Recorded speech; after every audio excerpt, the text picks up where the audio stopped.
Good morning, everyone. So first, thank you very much for the introduction. Very pleased to be here sharing with all of you and towards the end, hopefully hearing from you as well. So I'm Stephen Tucker, Deputy Director at the Cape Cod Commission. I've been at the Commission for a little over 12 years, working mainly in the area of infrastructure. I'm an engineer by training, so you'll hear a little bit of the data, a little bit of engineering to start, and then we'll have a little more community engagement towards the second half of it. Also want to share, I'm a proud graduate of Nauset High School, so very happy to be here and continuing to contribute to the community that I love. I live in the faraway land of Brewster now, but still very much connected to Eastham, so happy to be here today. So give a little bit of a discussion of some of the work we're doing regionally, and then focus in on some work specifically with the town of Eastham. So I'll cover the broad overview, and then I'll ask Colleen to join to talk about the work in Eastham. So we work for the Cape Cod Commission. Also wanted to highlight this is being done in collaboration really for the town of Eastham. So I'll talk about some things going on in Eastham, but this plan development is really a partnership. Town staff, town leadership have been very gracious with their time working on this. And I also wanted to highlight the leadership of the Energy and Climate Action Committee. I know we have a representative in the room here today, so thanks for joining. They've really been driving a lot of the activity in this space and really have been instrumental as we move forward this plan, really a partnership between those groups. Stephen, I'm gonna put a blocker behind you because you have a holy halo behind your finger. So. I'm not sure what's wrong with that. I appreciate it pretty well. Thank you very much for that. And can everyone hear us in the back? Just want to make sure we're good. Yes. Okay, excellent. Thank you. Maybe a little slower for some of us. I will slow it down. I'll try to match the great energy that you brought to bring this presentation. Thank you. So to do that, I want to start once again by thanking you all. A lot of the work we do is to develop plans, put together projects, but I really appreciate the opportunity to come and have conversations with the people that these projects could ultimately benefit. And really want to hear from you. So again, we'll do a little bit of talking, and then we do want to hear from you as well. So really appreciate the opportunity to be welcome this morning. I do want to give a little bit of context about the Cape Cod Commission and some of the work we're doing regionally. So I introduced it very briefly, but we are a regional planning agency for Cape Cod. So all the way from Bourne out to Provincetown. We don't cover the islands, but have partners over there and love an opportunity to get to the islands when we can. So in addition to planning, we also do economic development, and we are a regulatory agency. So you may see us in the paper reviewing large projects. That's one of our roles as well. Today, I'm going to talk more about our planning function. Also wanted to highlight that we are a mission-driven organization, and the mission is to protect the unique values and quality of life of Cape Cod. So we work in a lot of different areas, but that really brings it all back together. And really it's about balance. And I know that's something that's been talked about in a number of different contexts, but for us, it's about balancing the natural environment and economic development. There's ways that those things can happen in concert, but it takes a lot of dedicated planning to do that. So a lot of our role is working in that balancing area. Also wanted to highlight, you're hearing from two of us this morning, but wanted to give you a sense of the different expertise in our office, just to give you a sense of the different work that we do. So we are fortunate to be able to be well staffed with a lot of technical professionals, and that's really to benefit the 15 towns. Some of the larger towns on Cape Cod have this expertise, many of the smaller towns do not. So the majority of the work that I do is going in to help the 15 towns. So if they're working on a project and they don't have the technical expertise, they can give us a call and we can come in to support. So we're really a support organization for the 15 towns. So if you have any questions about any of these, we'll have some opportunities later. I just want to give you a sense of the breadth of the work that we do, talking mostly about climate change and some of our outreach today, but some of the other areas on the screen as well. To double down on that message, I want to give you a sense of some of the big regional things that we're working on. And these are the covers of the major regional plans that we have produced in the last few years. On the left-hand side is the Cape Cod Regional Policy Plan. So that's our overall guiding document that covers the entire breadth of the work that we do. So everything is represented in that document. And wanted to give this a quick opportunity to pitch that we're updating that plan currently. And it's out for public comment. So if anyone is very interested in what they hear today and want to get into more depth, we're actually having a public hearing in Eastham just next door at the library towards the end of the month. So opportunity if you're interested in something that we don't dive into in as much depth. Bye, have fun.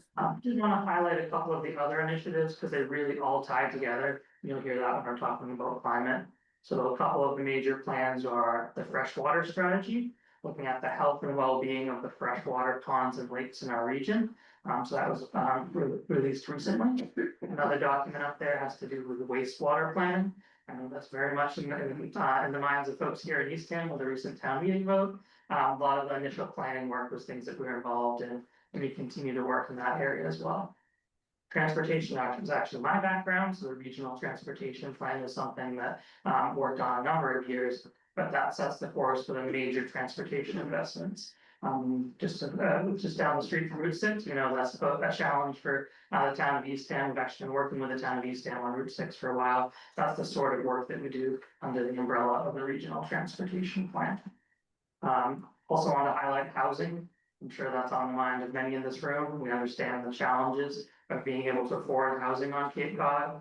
And it ties to climate because if someone's burdened in terms of just everyday living, having a place to call home, it's hard to think about some of these big existential crises. So we understand that all of these things are related. I'll skip over the climate action plan, so I'll go back into that in a bit. But I also want to highlight the comprehensive economic development strategy. So we certainly understand that it's small businesses that are the backbone of our economy. So a lot of our work there is thinking about what are the resources they need to work in this world, particularly given some of the challenges we've seen over the last few years for businesses in general. We know how hard it is to run one on Cape Cod. So these are the sort of things that we work on, and I get excited about the fact that we can tie them all together. So we can kind of think about economic development things that also forward climate initiatives and finding those places where we can get multiple benefits. All of those things are under a backdrop of our unique region. So I want to highlight a couple data points that we think about as we go through and develop these plans, climate action plan included. So first, here's under the category of people. Everything we do is ultimately for the people that live and love this place. So on the slide here, you can see our 229,000 year-round residents, certainly a number that's increased over time. Also think about the role of our part-time residents and our seasonal visitors. They all have a stake in the future of Cape Cod, so we want to make sure they're all included in these planning processes. We also look to the data and see that we're becoming more diverse as a community. Exciting to see the different perspectives and backgrounds now on Cape Cod. We also have to think creatively about engaging populations who might not come up to an event like this, and we have to make sure we're meeting them where they are. So it makes us think as we work through our planning efforts. As was recognized early in the introduction today, representation of tribal members as well. They have a long love of this place. We want to make sure that they're incorporated in these plans for the future of our region as well. A few other data points in the back. I don't think it's a surprise to anyone in this room that it's an aging population, and that's really a demand on services. And think about what that means for the people that need to support the aging adults in this room and the options that are there. We understand that whether it be a family on a fixed budget or a senior household on a fixed budget, it makes doing things like climate action a nice to have. We want to make sure that it's more reachable for more of our population. We also want to think about the place that we live in. I think many of us are probably here because we love the place. We want to make sure that we're thinking about plans and projects that support the things that we love and try to fix some of the challenges we have in our region. Miles of coastline is a great example. I think we all love being on the ocean, but also recognize the challenge and the threats posed there. Again, Cape Cod National Seashore, I'm sure many of you get to enjoy that. We want to make sure that's going to be there for generations to come. So it provides the context that we're working in. And the one statistic that I like to highlight in each of these presentations is that 86% of Cape Cod is either developed or protected. So by and large, we're talking about a small portion of land that isn't already accounted for. So we have to think critically about that last 14% and also look for opportunities for redevelopment. That's the best way to have development without having new impacts. So we really think strategically about the things that we're doing in our regions. And I didn't touch on it too much today, but certainly this building brings it directly to mind. Cultural, historical context for everything we do is really important. Really makes a lot of the things we do quite unique and quite exciting. And lastly, economy. Certainly want to make sure that the people that are living here have steady employment and that there's an overall economic force in the region. We know a lot of that has to do with our visitor economy, but increasingly, as you can see on the slide here, it has a lot to do with healthcare. critical both for those who need healthcare and making sure that we have that stable workforce. So we'll have attention paid on those industries as well.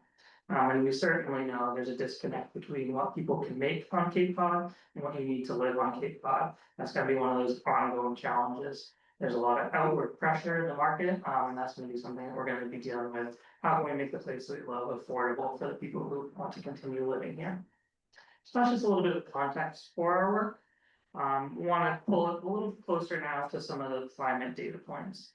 You may have heard some of these things on the national scale. This is certainly a national, international crisis. But we've done a lot of work kind of localizing that. Also show some Cape Cod numbers here, and also happy to chat about Eastham more specifically. The globe is increasing in temperature, our region is increasing in temperature, and we're seeing impacts on our ecosystems. We're also seeing more severe storms, both the tropical variety in the warm parts of the year and more severe winter storms, both tied to climate impacts. And then again, as a region, we're definitely on the forefront of this one, sea level rise. And we've done an analysis of what that means for structures across the region. The proportion of Eastham that's threatened by sea level rise is quite significant, including many important community buildings. So something we want to keep in mind as we do this planning work. It's not just the big storms, precipitation is changing. We're seeing it in a bit here. Certainly some of this is normal weather, but we also see, and if you zoom out a bit, things are not happening the way they happened 100,000 years ago. We really are changing, and we are the driver behind that. Our marine ecosystem might be below the water, but it's certainly feeling the impacts as well. And we certainly feel for the impacts on fisheries, shell fishing certainly in Eastham, and I want to think about that in the long term as well. And it's something that's certainly been in the media recently, with the fires out in California, and then certainly Grand Canyon more recently. Drought and wildfires is going to be a reality, and certainly as a region, we are at a high threat level as well. You know, people are paying attention to that. National seashore is controlling much of the land as well, thinking about that. But something that we increasingly have to pay attention to both individually, what we can do on our property, and what decisions as a community we can make to mitigate some of these impacts. A lot of big scary climate things happening. What we like to do is identify those potential wins, positive things that we can work on. So to do that in a very systematic way, we did a regional plan, the Cape Cod Climate Action Plan. So this was developed over a number of years and brought together a number of interested parties. Certainly, there's always been active climate advocacy on Cape Cod, and I'm sure that includes many of you in the room here today. But it takes more than just climate advocates to move forth climate projects. So a lot of this was bringing together the building community, building together business owners, residents who maybe not be active in climate, but want to be part of the conversation, and those that are going to be at town meeting making decisions about the funding. And really the purpose of the plan was to have an objective, science-driven analysis. We want to make sure that the things that we're doing are based in science, and so that when we put forward a solution, we can be confident in what it's going to do for our community. So really there's a lot of technical elements. I won't go into the depth today, but the idea was we did a lot of that work at the regional level, and it's going to empower communities to move forward on projects. Exactly like what we're going to be talking about today, with Eastham, who's a leader in many of these areas. And this is a bit of a teaser for what we're going to talk about in our exercise later. But when you talk about climate, there's two sort of categories of climate action, either adaptation strategies or mitigation strategies. So adaptation, meaning we know the climate is changing no matter what we as individuals or the town of Eastham does. So we have to be ready for those changes. We have to think about the impacts on our fisheries. We have to think about the impacts on our coastline and start adapting our communities to those changes that at this point are inevitable. That being said, we have an impact on how much those impacts are going to be felt in the long term. So we also want to think about mitigation strategies. These are things that reduce greenhouse gas emissions, greenhouse gas pollution, if you want to put it in that term, the things that are heating up our environment. Those are things like heat pumps, solar, either on your house or at the community scale, investing in electric vehicle infrastructure. I don't have it on the slide here, but I would like to push it. It's not just electric vehicles. We want public transportation, bicycling, walking options. There's a lot of ways to reduce your carbon footprint, and we want to think about all of those on the mitigation side.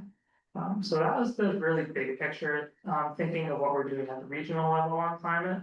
But what we recognize is a lot of the action happens at the town level, So we're fortunate that Eastham is an interested partner in digging in more depth and developing a specific plan for the town of Eastham. So we're gonna go on and talk a little bit more about that. But I do want to pause if there's any clarifying questions or anything that someone would like to share at this point before bring Colleen up. I see one in the audience there, yes?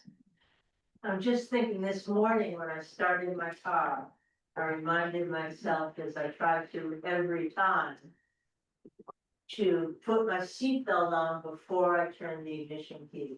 It's such a simple moment of what seemed like a small difference. And yet, of course, if everybody fastened the seatbelt before turning the ignition, it would probably help a little tiny bit. So just wanted to mention that. Yeah, absolutely. A million small differences certainly adds up, not just for what you're doing for yourself, but also the image that you're presenting to others. I certainly know it's hard to be the first one to jump into something, but if you can build a lot of those small things, we can certainly make progress. Do you see a question? Are there any towns not interested in planning? I would say no. I would say to some degree, all 15 towns have some interest in this. The challenge is that they also have a number of other competing priorities. So I'd say it's more or less the focus in some communities. There are some communities like Eastham that's really out in front. Also have to call out Truro, who's really been a leader in this space as well, a small community that's really punching above their weight class in terms of climate. And there's others where I'll say candidly, there's a really strong advocate base and strong staff members. But some of these initiatives haven't moved forward up to the leadership level, haven't made it to town meeting for significant investment, so there's work to be done in a number of the communities as well. Yes. Just quickly, is there a handout or a way we can access your slides afterwards to share? We can certainly work with this group to share out the slides directly. I'll also say that everything I shared is up on capecodcommission.org/climate. That's where all of our climate work is. So any of the projects we touched on, you can dig in for a lot more depth at capecodcommission.org/climate. Other questions? Did I see something online or was that not? Nobody has said. No, we're good. Okay, excellent. Well, appreciate your time and giving me the opportunity here. I'm very pleased to introduce Colleen to bring us to the next section. Thanks.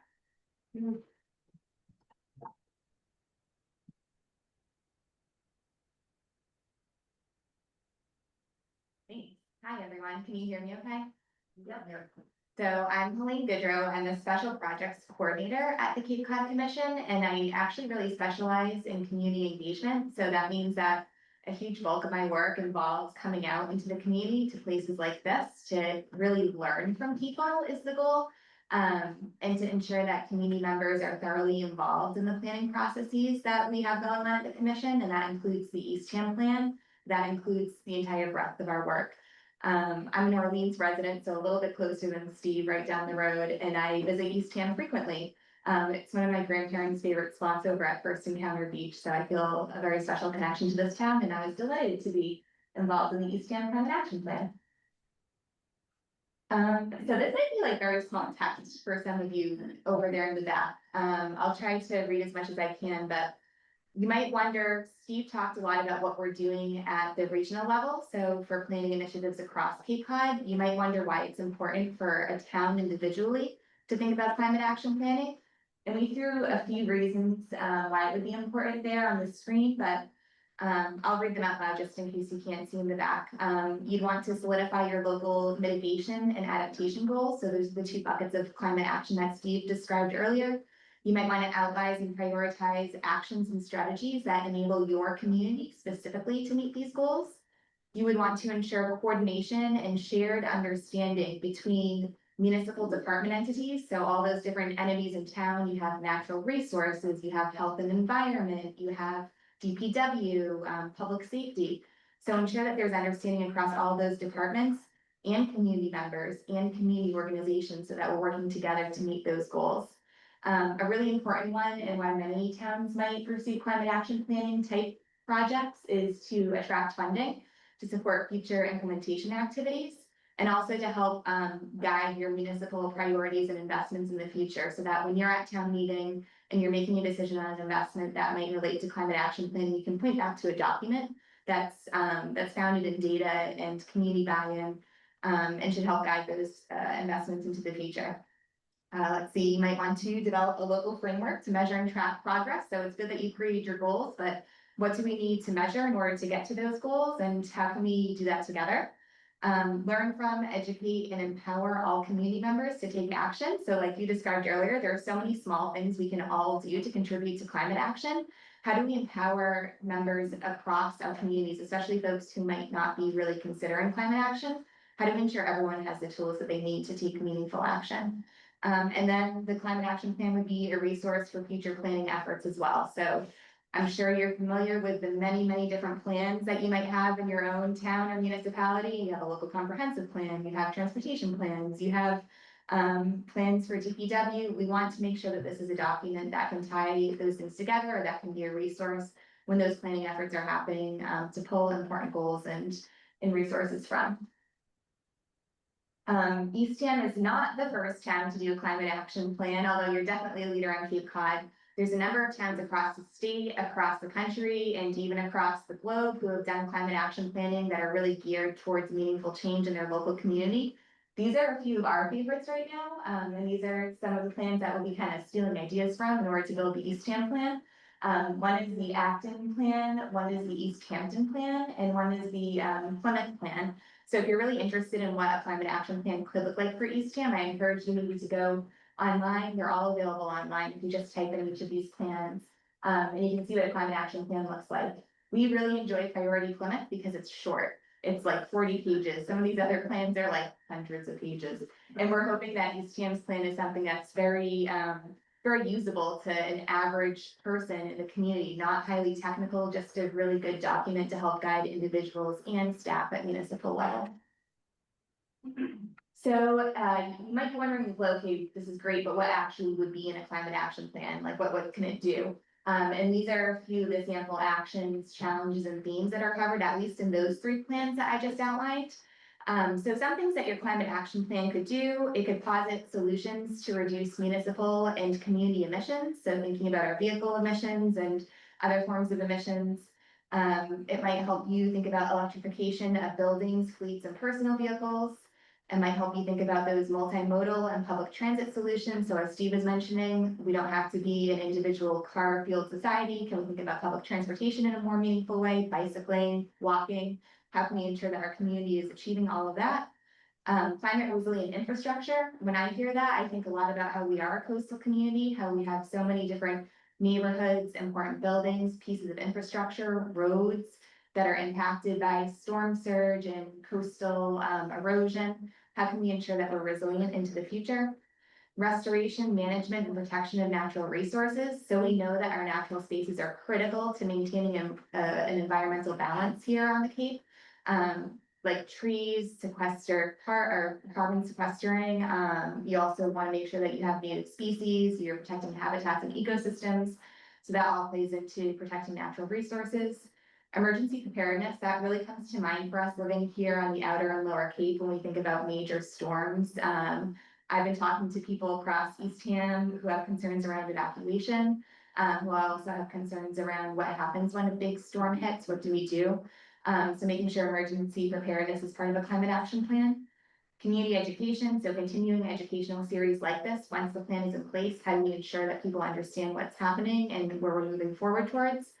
And then capacity building for municipal departments. So we need to ensure that if our town wants to move forward a climate action plan, that they have the capacity within themselves and within the community to move different implementation activities forward.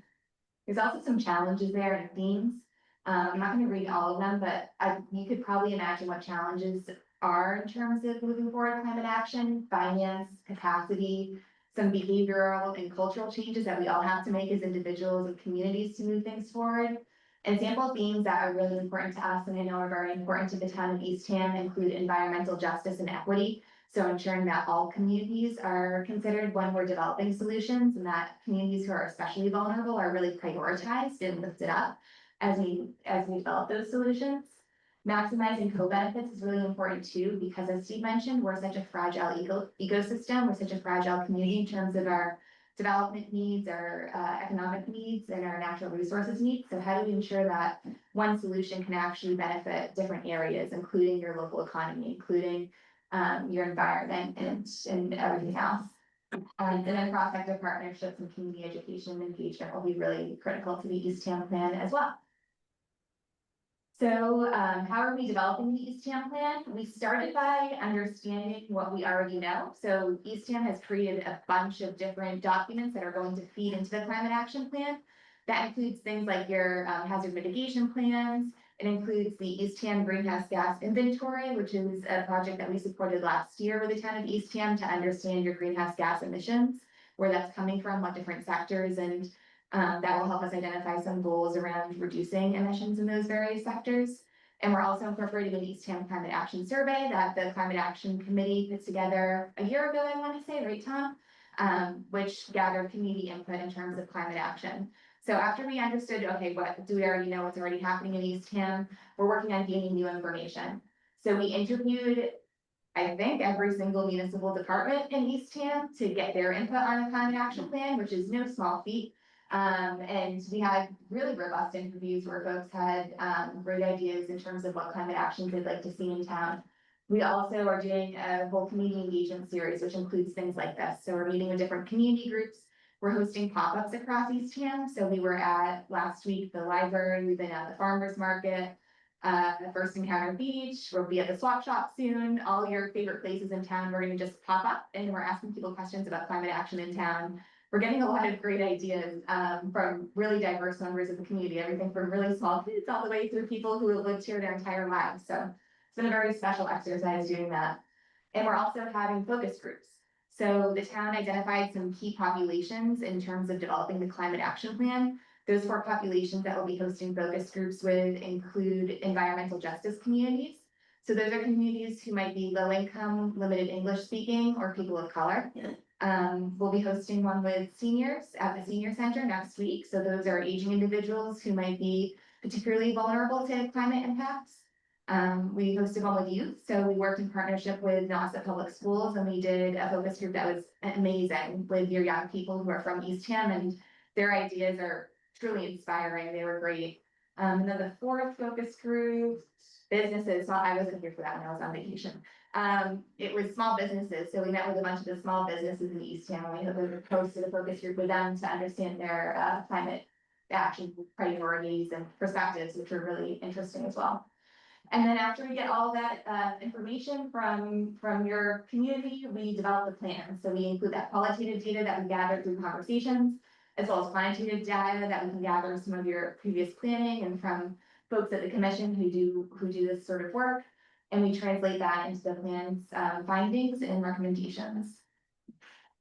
This is a bit of the timeline, so we're right here, in July, where the green dot kind of starts, June, July, doing community engagement.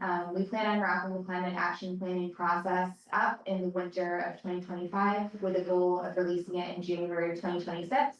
So we have a really important community workshop coming up on July 29th. That will be at Eastham Public Library. That's one of the hallmarks of the climate action planning process. It's a time where we'll give a presentation slightly more in depth than this, but we'll also try to gather feedback from community members to inform the plan. After that workshop, we're going to really focus on writing and creating the recommendations. We'll have another workshop then in October where we share back those recommendations and people can react to them and help us prioritize different actions that the town should take. And then we'll have a public comment period where people can weigh in and the plan will be released a final draft in early 2026. So I'm the community engagement person or one of them at the commission, so I'm going to focus on community engagement, but we have a number of different goals. I won't go through all of them, but essentially we're trying to create meaningful opportunities for everyone in your community to participate in this process. Not only to build public buy-in, so people really understand what's going on and believe in the mission of the climate action plan, but also to make the implementation of the plan easier down the road. So people are sort of building from a place of trust and understanding when different recommendations are coming to the table at things like town meeting. Equitable engagement is key to the process, as I mentioned before. We are really prioritizing vulnerable populations who are disproportionately impacted by climate change. Because these populations typically have less access to resources needed for recovery. And that's a key goal and sort of informs some of the focus groups that we're doing in Eastham.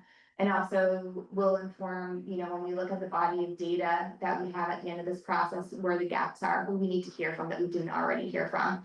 So that will be a big part of our process too. So it helps, I think, to understand our local community when we're considering climate change. And these are some facts about Eastham. Some of them were quite surprising to me, actually, that will inform the plan. Eastham has the lowest median income of any Cape town at $72,000. That was very surprising to me. And so that's something we need to consider when we're creating recommendations and actions, thinking about how we ensure that solutions are equitable for everyone across the community, and how we can lift different communities up who might not have access to different resources. Like for some of us, it might be quite easy to consider solar panels on our house, or it might be easy to consider transitioning over to heat pumps or electric. That might not be an option for lots of people. So how do we connect those communities to resources they need to reach the same playing field as us? 26% of Eastham jobs are filled by Eastham residents. That speaks a lot towards how your community really depends on folks from outside of Eastham. It speaks to your transportation model as well in Eastham. It's kind of, I can hear the cars on 6 right here. We're really dependent on people coming in and out, so we need to think about that when we're doing climate action planning. And you also have 2 block groups in Eastham that are environmental justice communities. As I mentioned, environmental justice communities are a focus of this project. There's some more stats that Steve kind of alluded to earlier. 15.5% of residents in Eastham are over 60 years old.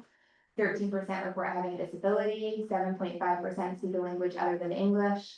And northern Eastham is classified as a food desert as well. That means that there's significant enough distance between folks living in northern Eastham and access to meaningful resources to get food, like a supermarket, basically.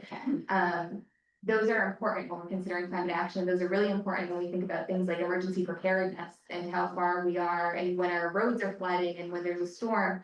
How do we ensure that people with limited access to resources are prioritized? So yes, this is the workshop little promotion. If you can join us on Tuesday, July 29th, we'll have sandwiches catered from Sam's. That's, I always try to like lead in with food. But it should be an enjoyable afternoon for folks. We'll be doing an in-depth presentation like this, and then we'll do a lot of different activities, and you should be able to get to know some of your neighbors a bit more, but also kind of share your voices in terms of the climate action plan.